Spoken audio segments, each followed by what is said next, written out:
Lorsque nous écoutons les enseignements du Dharma, il est important de les écouter avec une juste disposition d'esprit. Et donc pour cela, d'une part, nous devons considérer le maître qui enseigne le Dharma comme s'il était un médecin compétent. Nous devons nous considérer comme un malade et nous devons considérer les enseignements comme étant donc le remède que le médecin prescrit aux malades. Et donc, de quoi sommes-nous malades? Donc, nous sommes malades des facteurs perturbateurs de l'esprit et principalement donc malades de l'ignorance et également donc de tous les autres facteurs perturbateurs de l'esprit, notamment l'aversion, la haine, l'attachement, le désir, etc. Et donc, lorsque nous écoutons les enseignements du Dharma, c'est à la fois donc pour éliminer en nous donc cette maladie et également donc pour éliminer en tous les êtres cette maladie des facteurs perturbateurs de l'esprit. C'est en ayant conscience donc que le Dharma est ce remède donc qui nous libère et qui libère tous les êtres donc de la maladie des facteurs perturbateurs de l'esprit. Et en ayant ainsi conscience donc de l'utilité et des bienfaits de ce Dharma pour nous-mêmes et pour tous les êtres, nous développerons donc la motivation donc de bodhicitta, de l'esprit d'éveil, et c'est donc avec cette motivation de l'esprit d'éveil, une motivation donc altruiste d'agir donc pour le bien de tous les autres êtres vivants que nous écouterons donc les enseignements en général et donc cet enseignement à présent. Et donc si nous écoutons les enseignements avec cette motivation appropriée donc de bodhicitta, de l'esprit d'éveil, à ce moment-là, le temps et les efforts que nous y aurons consacrés n'auront pas été dépensés en vain, mais ils porteront leurs fruits.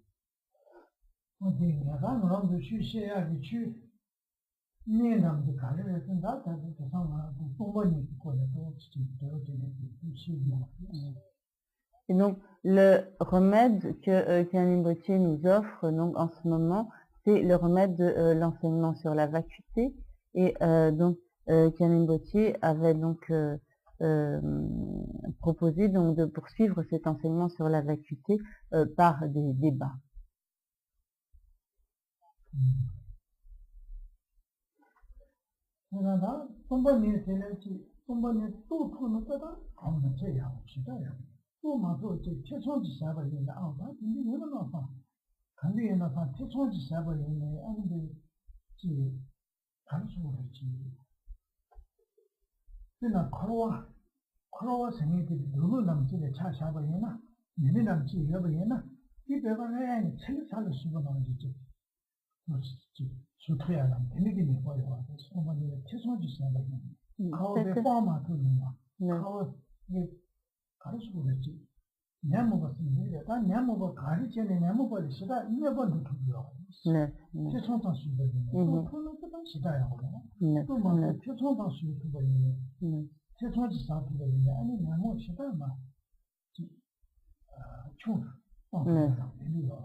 Donc, si l'on peut réaliser la vacuité, bien sûr, cela est le mieux que l'on puisse faire et cela est quelque chose d'excellent.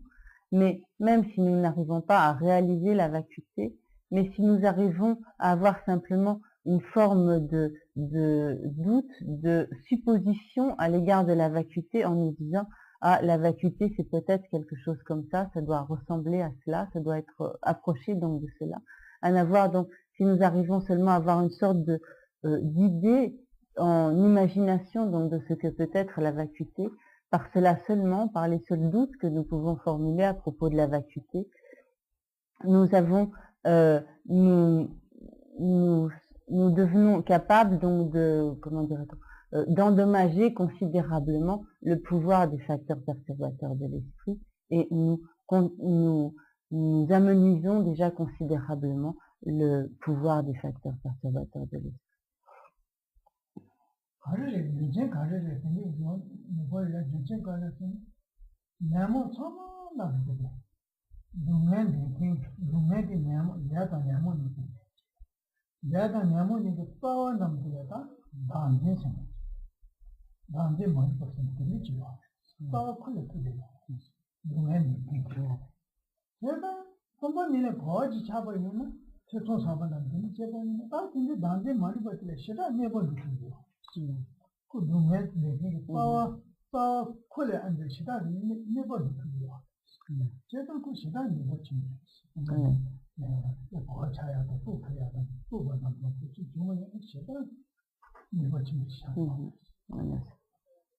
Et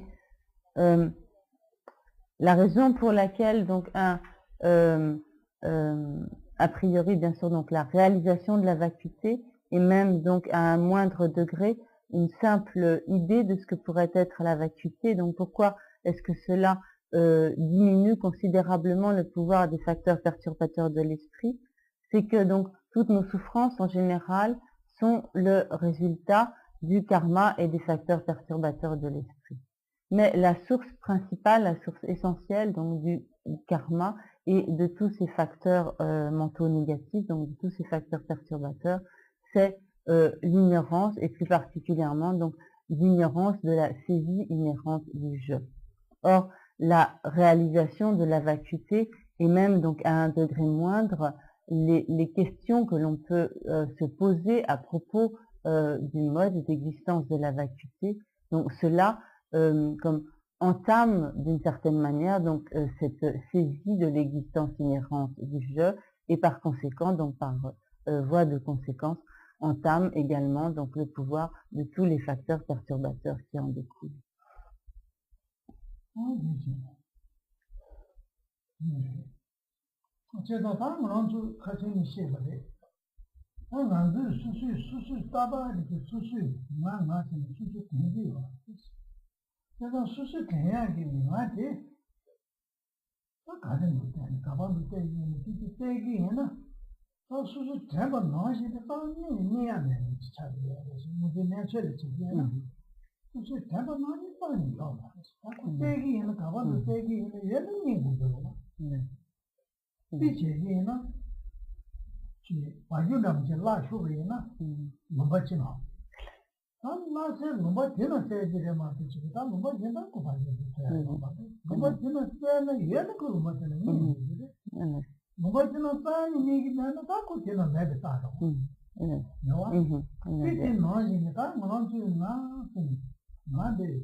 Donc, Karimbotier, lors du précédent enseignement, nous avait expliqué donc qu'il était important d'abord d'essayer de voir comment nous appréhendions l'existence de ce je. Donc lorsque nous disons donc je travaille, je fais ceci, je vais bien ou je suis malade ou je vais à tel endroit, etc. Donc il est important tout d'abord d'essayer de voir comment nous saisissons ce je et ensuite donc d'essayer de voir si nous pouvons effectivement donc trouver ce je et voir s'il existe vraiment tel qu'il nous apparaît et si nous pouvons effectivement le trouver. Et donc lorsque nous cherchons ce je, nous devons nécessairement le rechercher là où il est susceptible d'exister, c'est-à-dire donc soit dans notre corps, soit dans notre esprit, et donc, ou en d'autres termes, nous devons rechercher ce je donc dans les 5 agrégats qui peuvent se réunir donc en corps et esprit. Et donc, si ce je, au fil donc de notre investigation, de notre recherche, nous n'arrivons à trouver ce je que nous cherchons dans aucun des agrégats, c'est que ce je n'existe pas du tout. tout au moins donc le je tel que nous l'avions appréhendé. C'est donc que ce je tel que nous l'avions appréhendé n'existe pas du tout. De la même manière, par exemple,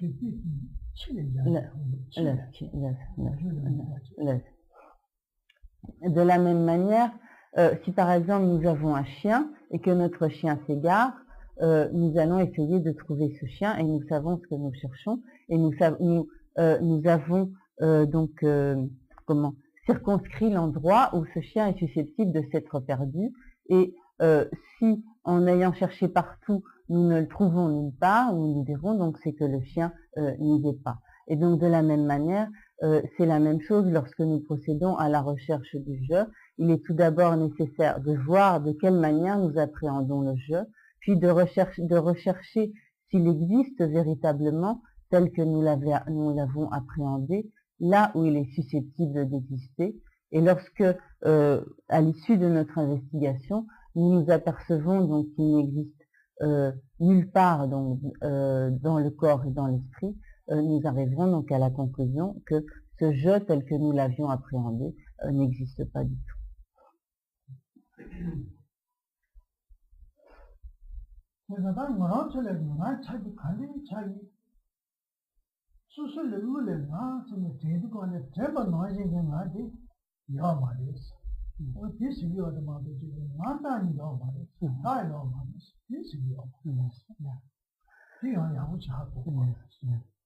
Lorsque Kalimbotier explique cela, il est très important de bien comprendre que ce qu'il explique, c'est que le je qui n'existe pas, c'est le je tel que nous l'appréhendons, c'est ce je que nous appréhendons, c'est ce je donc qui est saisi en fait donc par l'ignorance. Mais cela ne veut pas dire que le je n'existe pas du tout. Et donc il faut bien faire cette différence entre le fait que nous ne trouvons pas un je existant tel qu'il nous apparaît et tel que nous l'appréhendons, mais que cela ne veut pas dire donc que le je de manière générale n'existe pas du tout.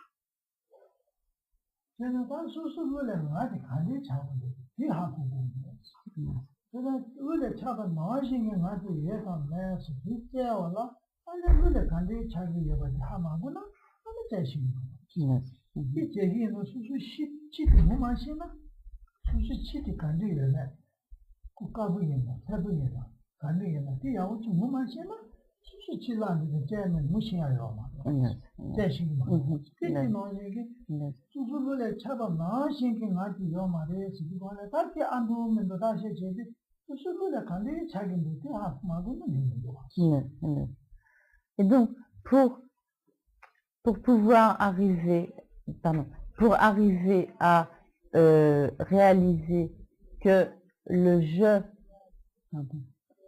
tel qu'il nous apparaît et tel que nous l'appréhendons n'existe pas, il est tout d'abord nécessaire de bien comprendre comment ce je nous apparaît-il et comment est-ce que nous l'appréhendons pour ensuite donc d'abord savoir ce que nous cherchons pour enfin nous apercevoir que nous ne pouvons pas trouver ce que nous cherchons. De la même manière, lorsque si par exemple nous recherchons un chien perdu, il est absolument indispensable de savoir comment est ce chien qui est perdu. Est-ce que c'est un chien jaune, un chien à taches marron, un chien blanc, etc. Parce que si nous ne savons pas au départ comment est ce chien, nous pouvons tout à fait nous tromper et en fait ne pas vraiment savoir ce que nous cherchons. Et il est évident que nous ne pourrons pas, nous n'aboutirons donc à aucun résultat dans notre investigation.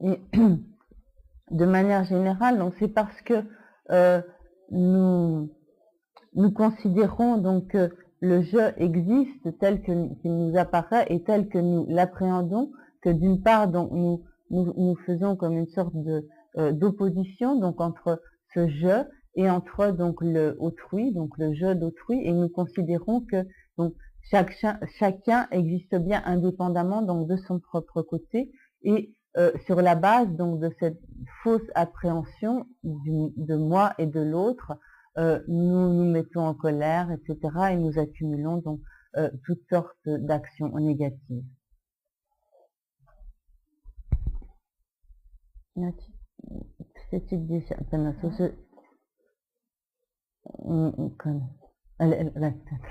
Et donc, si nous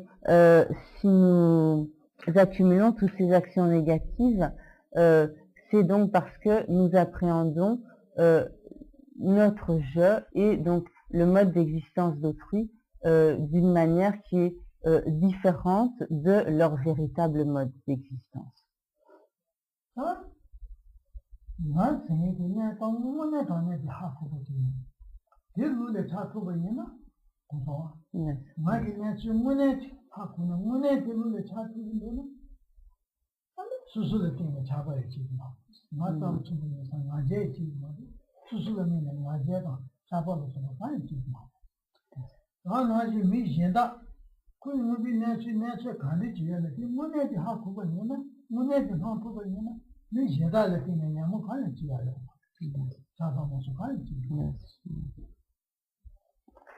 Et si nous arrivons à réaliser quel est notre véritable mode d'existence, d'une part, nous ne développerons ni orgueil ni attachement à l'égard de notre propre je, et nous ne développerons pas non plus d'attitude négative à l'égard d'autrui, donc lorsque nous aurons également réalisé de quelle manière les autres individus existent.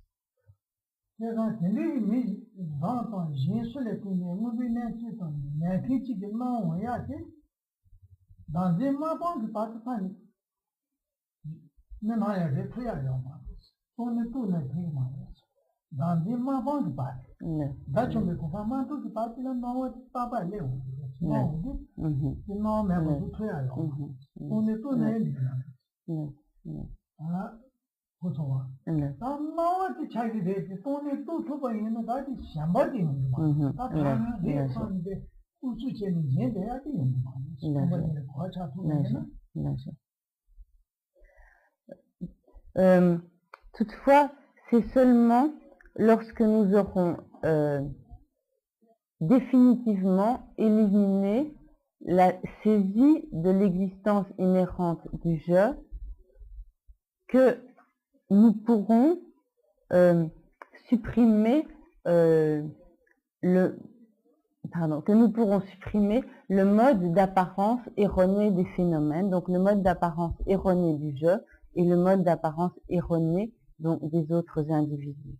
Et donc, tant que l'on n'est pas un arat, donc tant que l'on n'est pas libéré du cycle des existences, et même lorsque l'on a réalisé la vacuité, il y a toujours donc on fait toujours l'expérience de l'apparence de l'existence inhérente, donc soit de notre propre existence inhérente, soit de l'existence inhérente donc d'autrui ou des autres phénomènes. Mais lorsqu'on a réalisé la vacuité, donc même si l'on n'est pas libéré du cycle des existences, il y a toujours cette apparence, mais lorsqu'on a réalisé la vacuité, on ne s'attache pas à cette apparence comme étant conforme au véritable mode d'existence des phénomènes. C'est-à-dire qu'à ce moment-là, on est capable de voir que même si soi-même ou les autres apparaissent comme existants de manière inhérente, intrinsèque, en fait, on est capable de réaliser que les phénomènes n'existent pas tels qu'ils nous apparaissent et donc de ne pas s'attacher à l'apparence.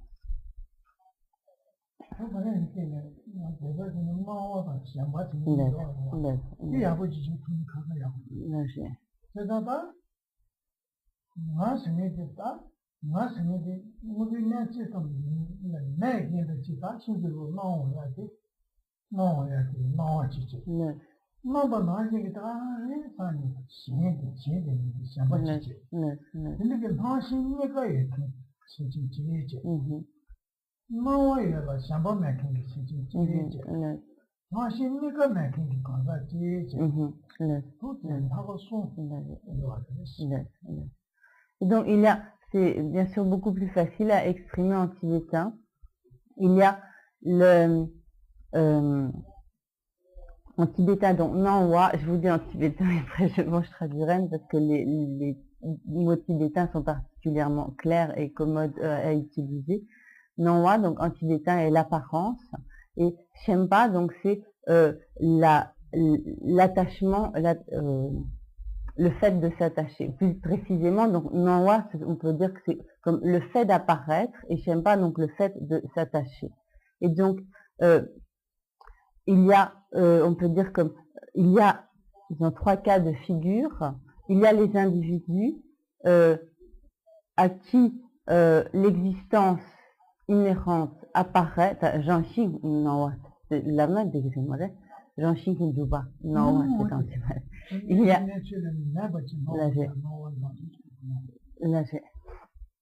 il y a donc des individus auxquels l'apparence de l'existence inhérente donc apparaît et qui s'attachent donc à cette apparence de l'existence inhérente. Donc pour certains individus, il y a à la fois l'apparence et l'attachement à l'existence inhérente. Il y a des individus auxquels donc apparaît l'existence inhérente, mais qui ne s'attachent pas à cette apparence de l'existence inhérente. Et donc pour ces individus, il y a donc l'apparence de l'existence inhérente et donc pas d'attachement à l'existence inhérente. Et il y a donc enfin les individus auxquels l'existence inhérente n'apparaît pas et qui donc ne s'attachent pas donc à l'apparence de l'existence inhérente. Non, attends, je ne sais pas, mais c'est tout ça qui est matériel.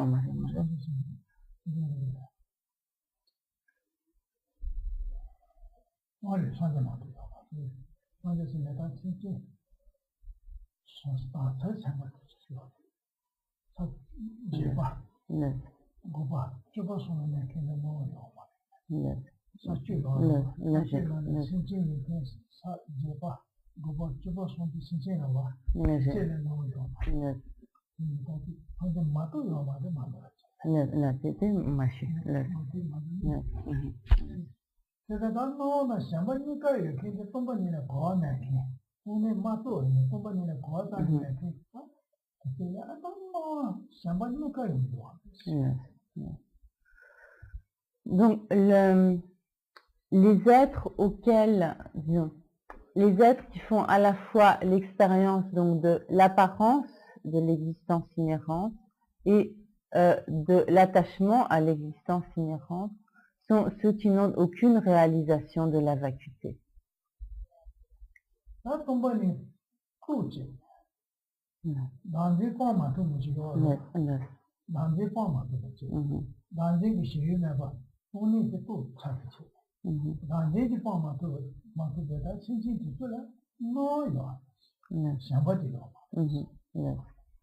Et donc les êtres auxquels donc l'apparence de l'existence inhérente donc d'un mode d'existence erroné des phénomènes apparaît, mais qui ne s'attachent pas donc à cette apparence erronée des objets, des phénomènes, ce sont donc les individus qui ont réalisé la vacuité, mais qui n'ont pas donc définitivement éliminé la saisie du jeu.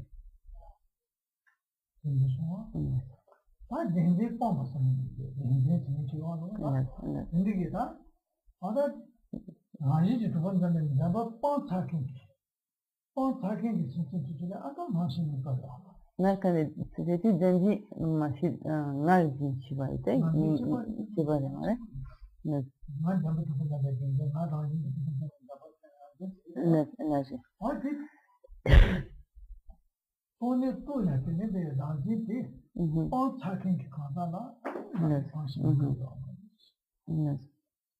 Et donc, à l'individu qui a définitivement donc éliminé la saisie du je et la saisie donc de l'existence inhérente du je, donc à cet individu, l'existence inhérente n'apparaît pas et donc il ne s'attache pas non plus donc à l'existence inhérente.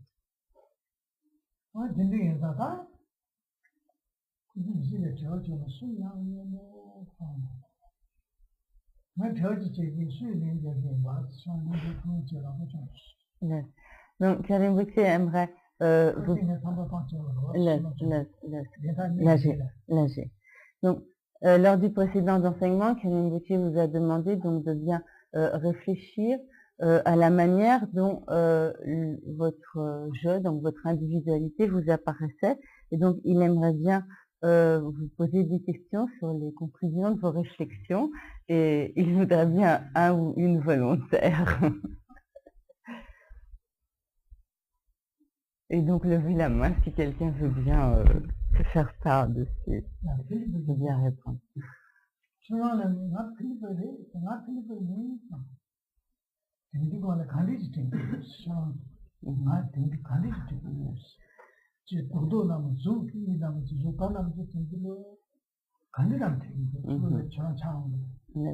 Donc, Karim Boucher va donc interroger Philippe et donc il demande à Philippe, donc lorsque vous pensez Philippe, donc qu'est-ce qui vous apparaît comme étant Philippe? Qu'est-ce qui vous semble donc être Philippe? Est-ce que c'est quelque chose de formel, de concret? Est-ce que c'est autre chose?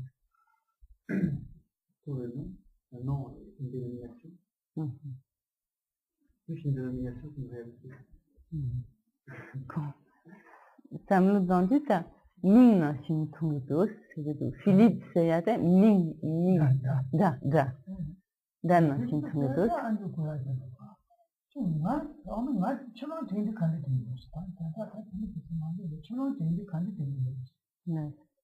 Donc, pour formuler la question autrement, lorsque tu penses je, que tu penses moi, qu'est-ce qui te vient à l'esprit?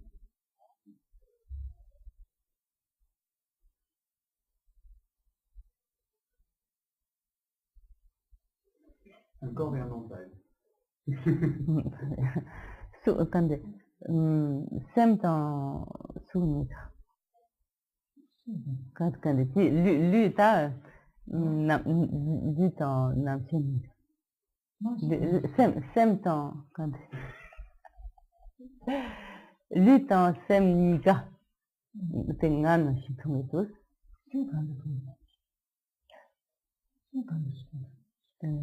Ça il n'y a pas de l'argent quand on l'a monté. Allez. Donc tu dis donc que c'est le corps et l'esprit. Donc est-ce que tu vois, est-ce qu'on voit tiens, c'est une tombe d'os. Lager.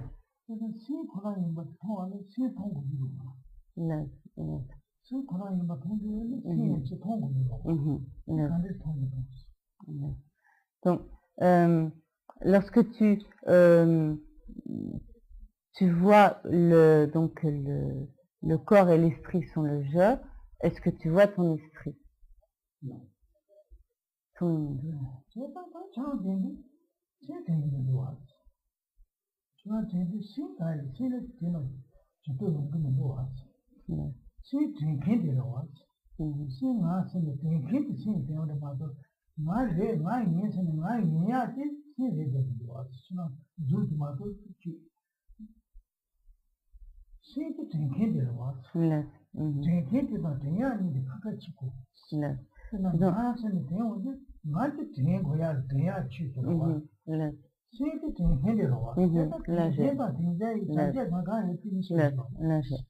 Donc, à ce moment-là, il faut bien faire la différence entre ce qui pense ou ce qui se souvient, qui est donc l'esprit, et ce qui est l'objet donc de ces pensées, donc qui est en fait le corps. Et donc à ce moment-là, il faut donc bien faire la différence entre donc, celui qui pense et ce à quoi, enfin disons, ce qui pense et ce à quoi le sujet pensant pense. C'est difficile à passer d'une langue à l'autre. Donc,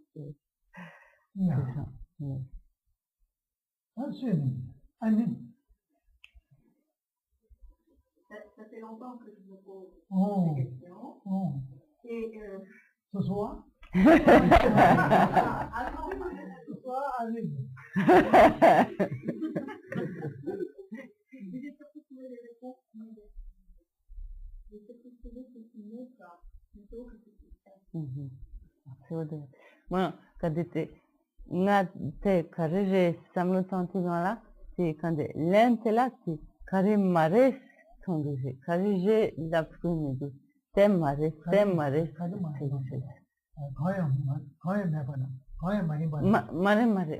pena sem pena nga tem mare ti no atende ti yongje, ne nga te res no ate bochi yomares.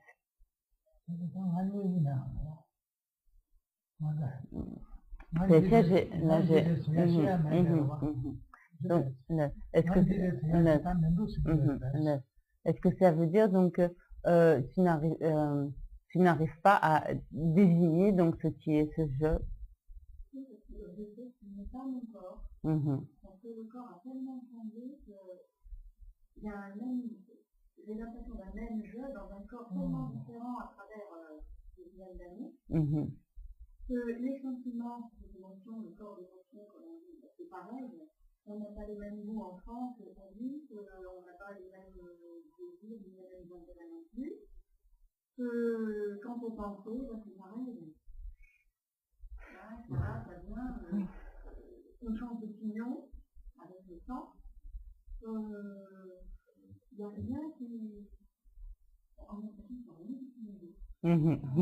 Quand il y a tout le monde, quand il y a peine subo la samlotangina, n'amorant l'eau chez des camnes tanda partout, subo te chita gyo yorashi, ani ngate chita subo cap chite ngate res la tout le monde, ani yang pena chitanga tu nyoate sorwate de no yoris, ani sorwate tu damina chita mambo yoris, nanga tu ngama soria tanda soria tanda tu Raminda yoris, te ngain te la ya yomaris, te tawa juri tu, ani yang sem la sharina yang susupena loka shekini la samlotan ya tam, maso samcha tende yoris, ani tanda ki samlotan ya subet kagatne mambo shita yong yoris, ani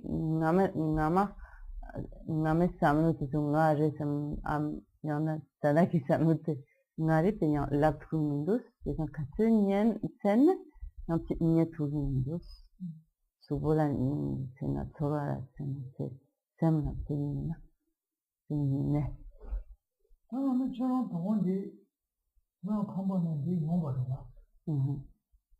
Mais ce soir, tu es venu ici. Et qui est-ce qui est venu ici? Il est dans tout ça. Ce qui est dans le corps, ce qui est dans le... Comme pena, subo tan, sorwa tan, sem nan la yobachi. Yomares, ne kareje hago mindu.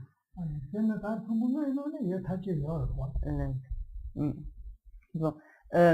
Et donc, pour toi, cependant, donc, ce jeu existe bien quelque part dans le corps et l'esprit, disons dans les 5 agrégats ou dans le corps et l'esprit.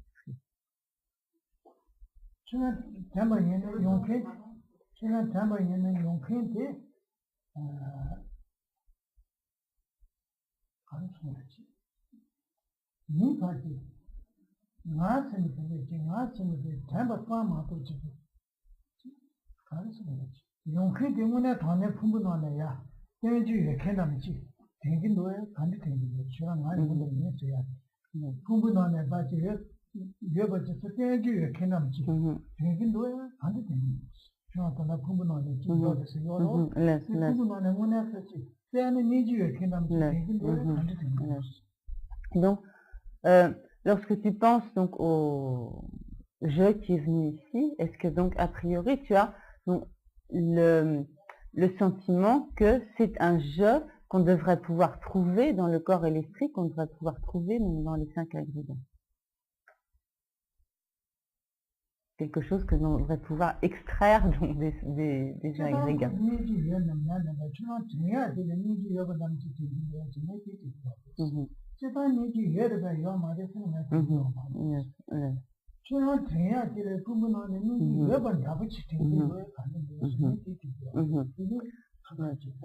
Donc, il est important de bien voir clairement la question que Karen Rinpoche pose. Donc, il ne nous demande pas si ce je peut ou non être trouvé. Ce qu'il nous demande, c'est lorsque ce je nous apparaît, est-ce que nous avons l'impression que c'est un je que nous devons pouvoir trouver?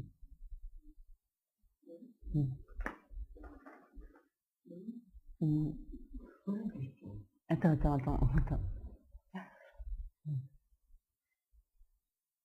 Quand tu vois... Attends, écoute d'abord. Nie gojacie, 통일제. 통일제.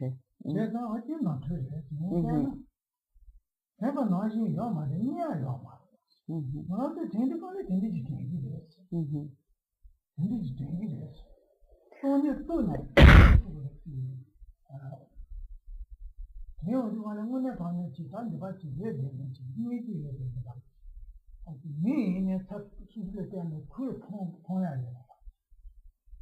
수술 상관에 문에지 이해해야 되는 거지. 따라 되는지 돼요. 제가 내가 나지 요 말해 해야 된다. 나 해야지. 내가 나지 나지 요 말해 해야지.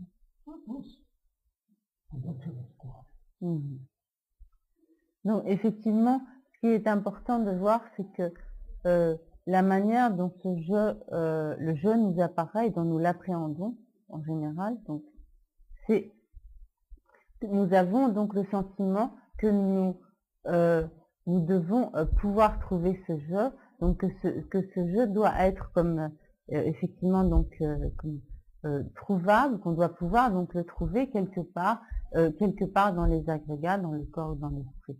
Et c'est en fait cette apparence et cette appréhension, donc cette saisie du fait que ce je doit pouvoir être trouvé, donc c'est cela qui est en fait donc la saisie de l'existence inhérente, c'est cela qui est en fait une saisie erronée et que l'on doit et qui doit donc être éliminé.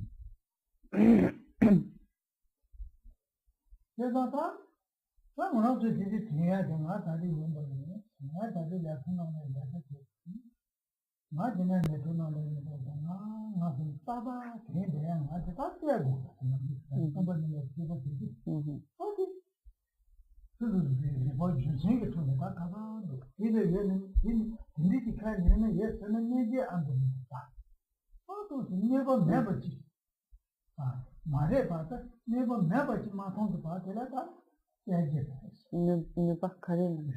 Allez, laisse.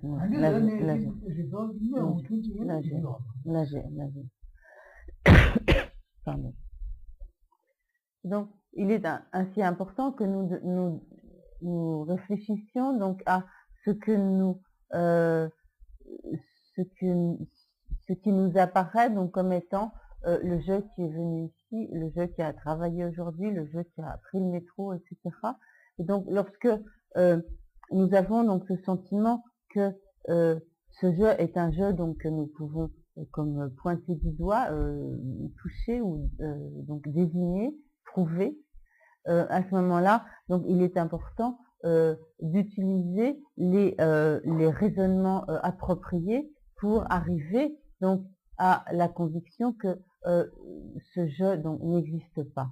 Mais tant que les conclusions auxquelles nous arriverons pourront être démontées donc par un raisonnement, tant que ces conclusions pourront être, je trouve pas le mot approprié, enfin, tant qu'elles pourraient, merci, elles pourront être réfutées donc par un raisonnement ou qu'elles seront en contradiction, donc avec un raisonnement légitimement fondé, c'est que notre conclusion n'est pas correcte.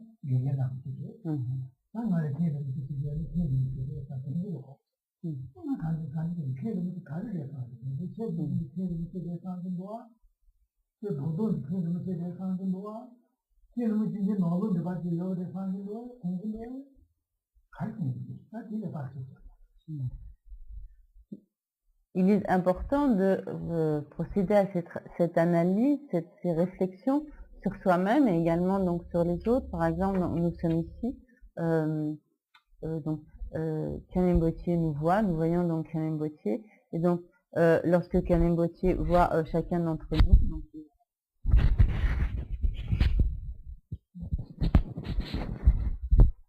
il voit donc un certain nombre d'individus qui lui apparaissent donc d'une certaine manière, etc. Et également, donc de notre côté, nous voyons chaque personne donc qui nous entoure, nous voyons un certain nombre de personnes, et nous voyons donc le maître qui nous enseigne et que nous appelons donc Khanem Bottier.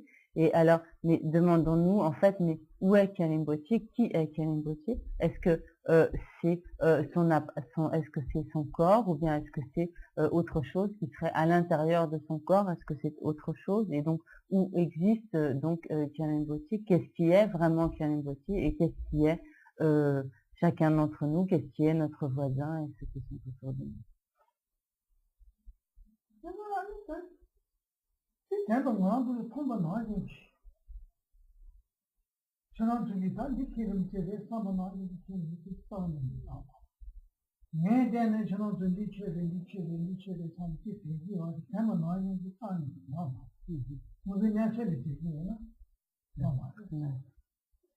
Donc, lorsque nous voyons Khanem Bottier et que nous nous disons c'est Khanem Bottier, en fait, Khanem Bottier n'existe pas du tout de la manière dont il nous apparaît et dont nous l'appréhendons. Et de la même manière, donc lorsque Khanem Bottier donc nous voit, qu'il voit un tel et un tel et un tel, en fait, un tel n'existe pas du tout, donc tel qui lui apparaît.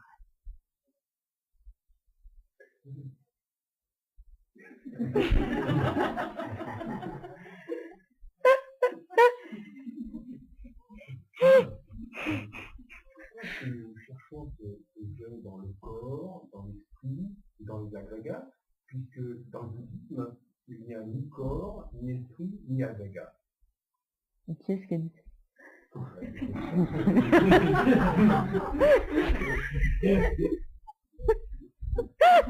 Excusez-moi, c'est ça, c'est tout. C'est pas vrai? Attends, je vais traduire, excuse-moi, je suis là pour traduire. Tiens,